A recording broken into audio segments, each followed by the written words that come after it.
Welcome back, everyone. Today we're taking a deep dive into the thoughts of Shaykh Muhammad Mutawalli Al-Sha'rawi on the Israeli-Palestinian conflict. Al-Sha'rawi, a fascinating figure. We're looking at this YouTube video, and it's titled Skanyo Konyast Skiri Sakmasinchi Saishoshige. Okay. Oskiri Sanskiriosti Yinsik She. From the it's Insi Saichonyas. Okay. Yeah. You mentioned you were really interested in his perspective. I am, yeah. Especially how he brings in, like, the Quran and prophecies to understand the current situation. Yeah. So let's jump right in. All right. What strikes me right away is how he frames the whole conflict. It's not just about land, resources, or even the politics. Right. It's a deeply spiritual battle for him. Interesting. He keeps emphasizing this idea of Muslims returning to being true servants of God. Exactly. Yeah. Worshippers of Allah. That's what he sees as the key to victory. So it's almost like he's saying that the conflict stems from, like, a spiritual deficit within the Muslim community itself.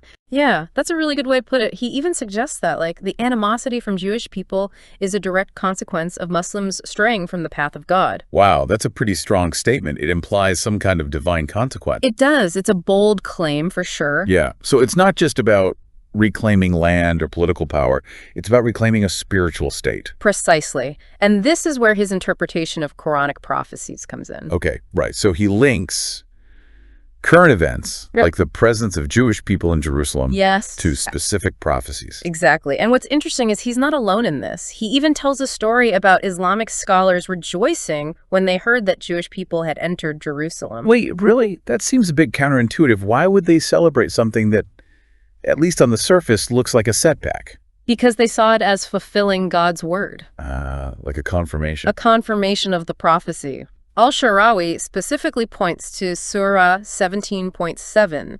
It's a verse that basically describes the children of Israel causing corruption twice and becoming really arrogant. Okay, I see. And he believes we're seeing that play out right now in the modern conflict. So if this current situation is part of a bigger prophetic timeline, how does that connect to the victory he keeps mentioning? That's where his idea of the two promises comes in. Two promises. Yeah. He believes the Quran hints at two distinct periods of Jewish dominance, each followed by a Muslim triumph. Okay, so it's like a two-act play, and victory comes in the final act. Exactly. And I'm guessing you can probably guess what he sees as the first promise being fulfilled. Would that be the early Islamic conquests? You got it. Specifically under Caliph Umar ibn al-Khattab in the 7th century. Right, Umar. He's a key figure in early Islamic history, known for his military prowess and his piety. Yeah, his conquests expanded the Islamic Empire significantly, including the capture of Jerusalem. Okay, so for Al-Sha'rawi, this isn't just a random historical event. It's part of this divine plan. Precisely. And it sets the stage for his interpretation of the second promise, which he believes will lead to a final, absolute Muslim victory. And this victory involves retaking the Al-Aqsa Mosque and the ultimate downfall of Jewish power.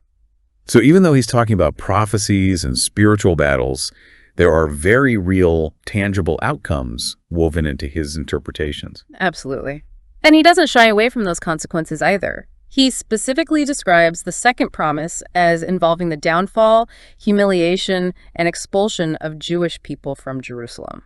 Wow, that's some strong language, especially given how sensitive this topic is. It sounds like he really sees this as a cosmic battle between good and evil, with the outcome already preordained. Yeah, that's a good way to summarize it.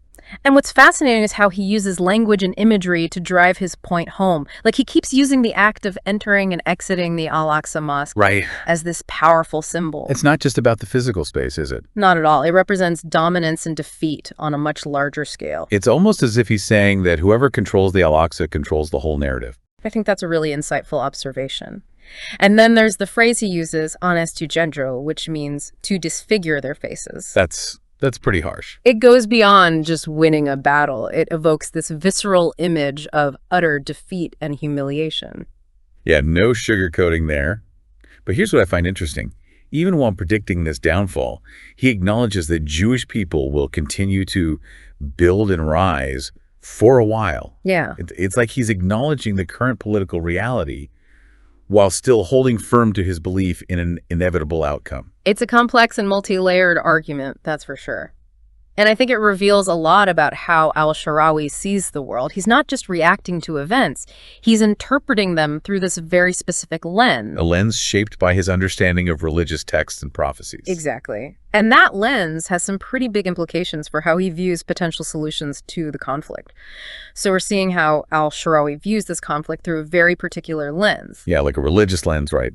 But you're also interested in the bigger picture, how his perspective fits into the broader context of the Israeli-Palestinian conflict. Exactly. To fully grasp any viewpoint on this, we need to zoom out a bit and look at that broader context. Okay, so let's rewind a bit.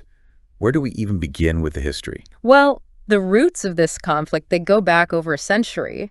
You have both Israelis and Palestinians claiming the same land as their homeland. So it's not a simple case of one side being right and the other being wrong. No, not at all. There's this long and complicated history with displacement, violence, and broken promises on both sides. It's a lot to unpack. It sounds like a tangled web of grievances and historical baggage. It really is. One that's probably really difficult to untangle. It is, and it's led to a situation with multiple layers of conflict. We're talking political, religious, economic, cultural layers.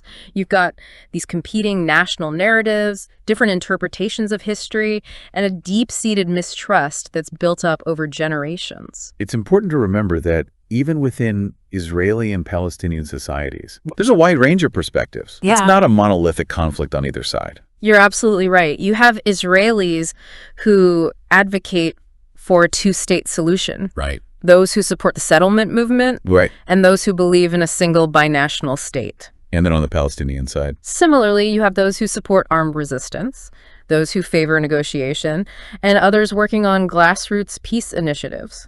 So with all of that in mind, how does Al-Sha'rawi's perspective, which is so focused on religious prophecy, how does that fit into this complex web of history and politics? Well, I think it highlights how religion can be a primary lens through which people view the conflict.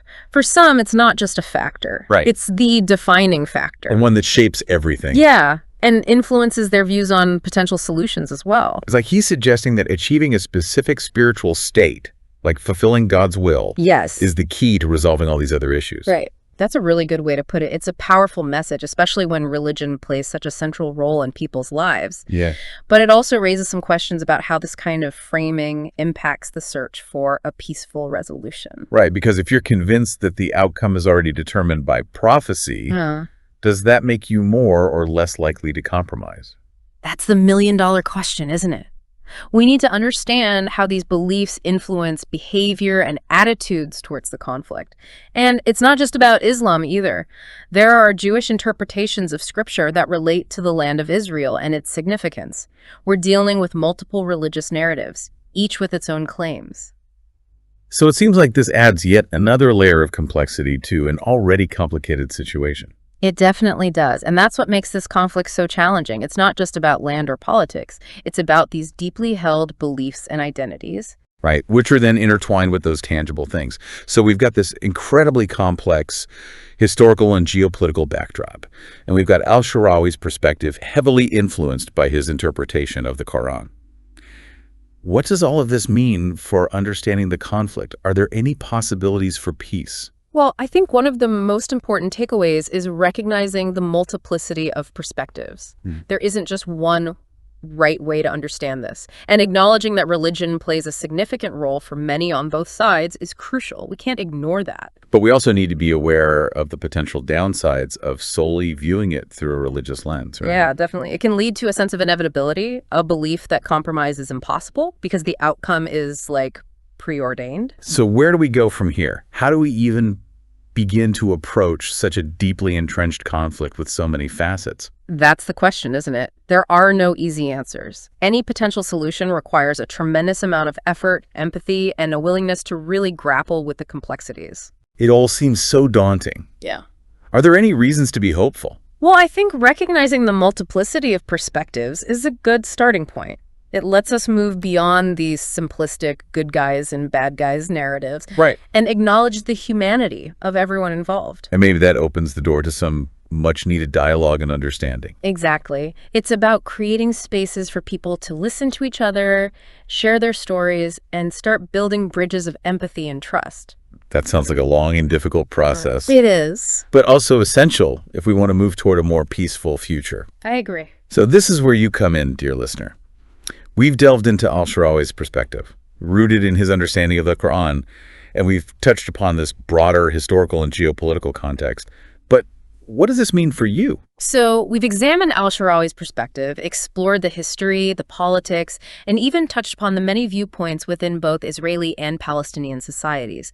But now the question is, what does all of this mean for you? How can you, as an individual, make sense of it and maybe even contribute to a more hopeful future?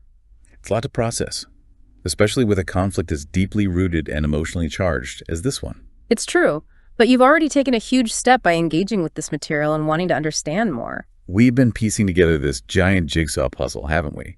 We've got Al-Sha'rawi's perspective, the history, the politics, the human stories. But what does the complete picture even look like? Yeah. And where do you fit in? That's the big question, and I can't answer that for you, but I can offer some different ways of thinking about your own role. I like that, ways of thinking. Yeah. Because it's easy to feel stuck, like what can one person actually do when faced with such a massive problem? That's understandable. But every movement starts with individuals. It starts with asking questions, with learning, with challenging our own biases. So instead of getting caught up in the us versus them mindset, we focus on understanding the reasons behind the different perspectives. Right. Think about it. Al-Sha'rawi's interpretation might seem really strange to you, maybe even a bit disturbing. But by trying to understand the context, the historical and religious framework, the experiences that have shaped his views, we can begin to bridge the gap. We can see how someone might reach those conclusions, even if we don't agree. It's about stepping back from judgment and moving toward empathy. Exactly. It's not about condoning, it's about understanding. And you're saying that empathy is the starting point for change. I think so. Because when we see the humanity in the other, it becomes a lot harder to hate them, to justify violence. So how do we cultivate that empathy? What does that look like practically? Well, I think it starts with small actions. Look for diverse sources of information. Read books and articles from both sides. Find documentaries that showcase different views. And have those difficult conversations. Yeah. Talk to people who think differently than you. Challenge those echo chambers we all get stuck in. Yes, exactly. Online and offline. It's not about winning arguments, though. No, it's about really listening and understanding. Trying to find common ground. And remembering that even when groups seem completely opposed, they often have shared values, shared hopes for the future. Exactly. Remember we talked about how even within Israeli and Palestinian societies, there's a whole spectrum of opinions and beliefs. It's not black and white. Right. So how do we bridge those divides? How do we move beyond understanding and into action? Well, there are lots of ways. Supporting organizations that promote dialogue and reconciliation is one. Donating to groups working on peace-building efforts. What about on a more individual level? Things we can do in our own communities. Start conversations. Talk about what you've learned from this deep dive with your friends and family.